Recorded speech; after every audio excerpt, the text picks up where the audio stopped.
Salam dan bahagia. Kali ini saya akan membahas tentang topik 2 kurikulum pada aplikasi Merdeka Mengajar.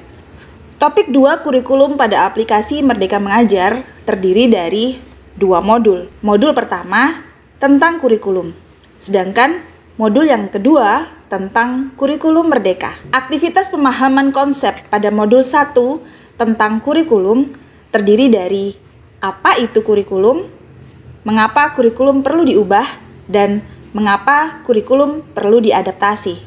Sekarang kita akan membahas tentang kurikulum. Tujuannya adalah agar pendidik lebih memahami peran dan fungsi kurikulum dalam pembelajaran. Saat ini keadaan sudah banyak berubah. Peran guru bukan lagi sebagai satu-satunya sumber pengetahuan bagi murid.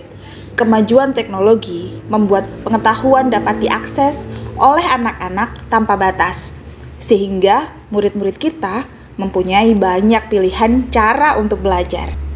Guru harus melek teknologi dan harus terus-menerus belajar untuk mengembangkan kompetensi diri agar kita bisa masuk ke dunia mereka, mengimbangi dan membantu murid.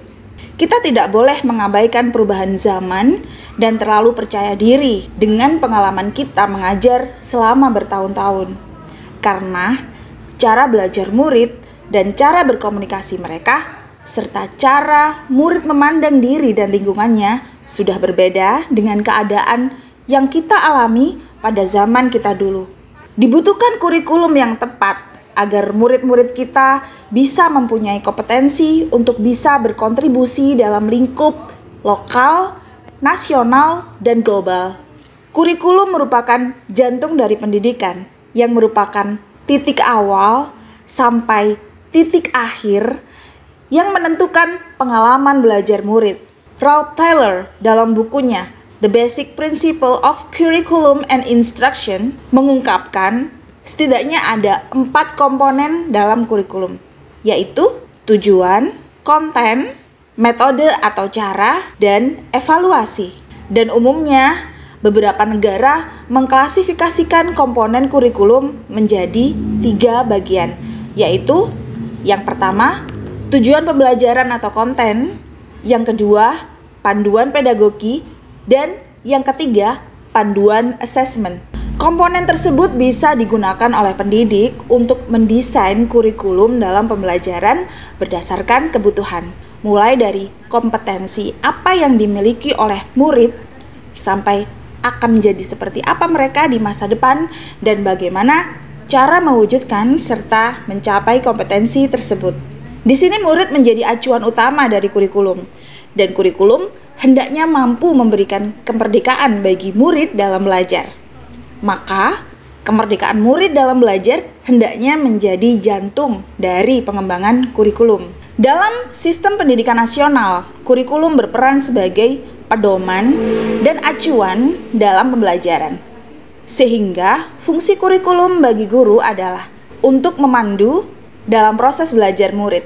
Dalam modul disebutkan bahwa peran dan fungsi kurikulum dapat dioptimalkan dalam rangka mewariskan nilai dan budaya masyarakat yang relevan dengan masa kini, mengembangkan sesuatu yang dibutuhkan saat ini dan masa depan, menilai dan memilih sesuatu yang relevan atau kontekstual sebagai kontrol sosial. Peran kita sebagai pendidik, sebagai pemilik dan pengembang kurikulum di satuan pendidikan adalah melakukan adaptasi sesuai dengan konteks dan karakteristik murid. Begitu pula dengan pembelajarannya. Pendidiklah yang lebih mengetahui kebutuhan murid dan apa yang mereka butuhkan serta bagaimana mewujudkannya. OECD memproyeksikan bahwa pendidikan pada tahun 2030 kompetensinya tidak hanya fokus pada kognitif, sikap, dan psikomotorik, akan tetapi juga fokus pada value atau nilai yang melengkapi kompetensi murid. Saat ini kualitas literasi dan numerasi kesehatan mental dan sosial emosional murid merupakan fondasi atau prasyarat yang diperlukan dalam pembelajaran. Ini untuk membangun kompetensi transformatif dengan siklus belajar menuju pembelajar sepanjang hayat. Transformasi pembelajaran dengan paradigma baru menekankan pada penguatan kompetensi dan materi esensial atau bermakna, bukan banyaknya materi atau konteks yang didapatkan murid, melainkan konten materi yang esensial dalam pembelajaran yang dilaksanakan secara mendalam. Proses pembelajaran tersebut salah satunya dapat menggunakan siklus pembelajaran inquiry yang menekankan pada rasa ingin tahu sebagai dorongan belajar yang kuat pada murid. Yang perlu diperhatikan adalah kurikulum harus terfokus pada pengembangan karakter berdasarkan nilai-nilai Pancasila untuk mewujudkan profil pelajar Pancasila melalui pembelajaran berbasis proyek. Dengan demikian diharapkan murid dapat memberikan dampak positif bagi dirinya sendiri dan lingkungannya.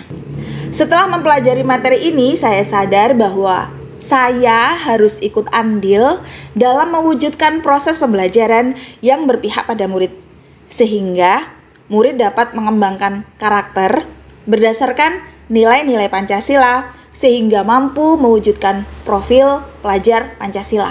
Materi yang kedua, membahas tentang mengapa kurikulum perlu diubah. Tujuannya adalah agar pendidik memahami bahwa perubahan kurikulum penting untuk menyesuaikan dengan kebutuhan murid dan perkembangan zaman saat ini. Kurikulum bersifat dinamis dan terus dikembangkan atau diadaptasi sesuai konteks dan karakteristik murid demi membangun kompetensi sesuai kebutuhan mereka, kini dan masa depan. Dunia ini terus berubah dari waktu ke waktu. Anak-anak kita merupakan anak-anak masa kini yang berbeda dengan kita. Jika cita-cita kita dulu hanya menjadi guru, dokter, polisi, namun sekarang cita-cita anak-anak mulai berkembang. Kini anak-anak ingin menjadi ilustrator, animator, programmer, pengembang aplikasi games, gamer, YouTuber, dan lain-lain. Ki Hajar Dewantara menyatakan bahwa maksud pendidikan adalah menuntun segala kekuatan kodrat yang ada pada anak-anak agar mereka dapat mencapai keselamatan dan kebahagiaan yang setinggi-tingginya baik sebagai manusia maupun sebagai anggota masyarakat. Maka sebagai pendidik, kita harus menuntun kodrat murid-murid dalam pembelajaran. Termasuk kurikulum yang kita selenggarakan juga harus terus menyesuaikan dengan kebutuhan murid. Anak-anak kita adalah anak-anak generasi Z dan Alpha. Mereka sulit dipisahkan dari media sosial. Guru bisa memanfaatkan keadaan ini dengan cara memberikan dan mengumpulkan tugas dengan memanfaatkan aplikasi digital. 3 pilar pendidikan seperti orang tua, masyarakat, dan sekolah sangat diperlukan untuk mewujudkan kurikulum yang berpihak pada murid. Seperti pepatah, "It takes a village to raise a child." Ya, butuh seluruh desa untuk membesarkan seorang anak. Materi ini membuat saya sadar bahwa perubahan kurikulum sangat diperlukan untuk disesuaikan dengan keadaan siswa untuk mencapai tujuan pendidikan. Dan saya sebagai pendidik harus terus-menerus melakukan pengembangan diri agar bisa mengikuti perkembangan murid. Materi yang ketiga dalam modul 1 adalah tentang mengapa kurikulum perlu diadaptasi. Tujuannya adalah agar kita memahami alasan tentang mengapa kurikulum perlu diadaptasi di tingkat satuan pendidikan. Kurikulum seharusnya bisa terhubung dengan pembelajaran di kelas. Namun, konteks satuan pendidikan yang beragam membuat banyak hal tidak mudah diimplementasikan di kelas. Itulah sebabnya kurikulum yang ditetapkan secara nasional perlu diadaptasi di tingkat satuan pendidikan. Keadaan sekolah dan sekitar kita memang berbeda-beda. Murid kita pun berbeda-beda. Bisa jadi pembelajaran yang paling berhasil untuk masing-masing murid juga tidak sama. Perbedaan lingkungan dan ekosistem sekolah dan perubahan yang terus terjadi di sekitar kita menjadi alasan mengapa kurikulum dari pemerintah pusat harus melalui proses adaptasi terlebih dahulu. Bentuk adaptasi kurikulum harus sesuai dengan kebutuhan murid-murid di sekolah. Bisa dilakukan dengan merancang kurikulum operasional satuan pendidikan atau KOSP. KOSP adalah dokumen hidup, sehingga KOSP dapat disesuaikan dengan kebutuhan murid. Pembuatan KOSP ini dilakukan setelah proses refleksi yang dilakukan oleh seluruh pemangku kepentingan. Kita seharusnya terlebih dahulu melihat lingkungan di sekitar sekolah di mana sekolah kita berada. Apakah di pantai, apa di kota, apakah itu di desa, atau di perkebunan. Yang perlu diperhatikan dalam pengembangan KOSP adalah yang pertama, tujuan pendidikan nasional. Yang kedua, profil pelajar Pancasila. Yang ketiga, struktur kurikulum. Yang keempat, prinsip pembelajaran dan asesmen. Serta yang kelima, capaian pembelajaran. Jangan lupa untuk mengintegrasikan visi sekolah ke dalam KOSP. Dengan demikian, KOSP menjadi dokumen yang hidup karena disesuaikan dengan kebutuhan murid. Dokumen ini ternyata sangat dekat dengan kehidupan sehari-hari yang bisa dikembangkan dan disesuaikan demi mencapai tujuan pendidikan. Tolak ukur adaptasi KOSP adalah memenuhi kebutuhan murid yang memiliki keunikan masing-masing, keanekaragaman latar belakang murid, serta kemampuan masing-masing murid. Dengan begitu, pendidik bisa memastikan bahwa setiap murid bisa berkembang sesuai dengan zamannya. Mempelajari materi ini membuat saya sadar bahwa kurikulum bisa terhubung dengan pembelajaran di kelas dengan cara menerapkan pembelajaran yang sesuai dengan konteks lingkungan murid dan satuan pendidikan. Oleh karena itu, saya harus ikut andil dalam melakukan adaptasi kurikulum di sekolah saya. Sekarang kita melangkah ke kurikulum dalam pembelajaran. Tujuannya adalah agar pendidik bisa mengembangkan kurikulum yang sesuai dengan keadaan satuan pendidikan dan kebutuhan murid. Kemendikbudristek sudah menyiapkan contoh kurikulum operasional sebagai inspirasi dalam pelajaran. Namun, saat ini setiap satuan pendidikan sudah diberikan kewenangan oleh pemerintah untuk mengembangkan kurikulum operasionalnya. Hal ini berarti kurikulum mempunyai sifat dinamis. Artinya, kurikulum dapat mengikuti perubahan zaman dan kebutuhan sekolah. Komponen kurikulum operasional satuan pendidikan atau KOSP antara lain karakteristik satuan pendidikan. Ini menyangkut keadaan murid, sosial budaya guru, dan tenaga kependidikan. Yang kedua, visi, misi, dan tujuan. Yang ketiga, perencanaan pembelajaran. Ini meliputi ATP atau alur tujuan pembelajaran, asesmen, modul ajar, media ajar, dan program prioritas satuan pendidikan. Yang keempat, pengorganisasian pembelajaran yang mencakup muatan kurikulum, beban belajar, program intra dan ekstrakurikuler, serta proyek penguatan profil pelajar Pancasila. Yang kelima, sistem pendampingan evaluasi dan pengembangan profesional. Prinsip pengembangan KOSP, yang pertama, berpusat pada murid. Yang kedua, kontekstual. Yang ketiga, esensial.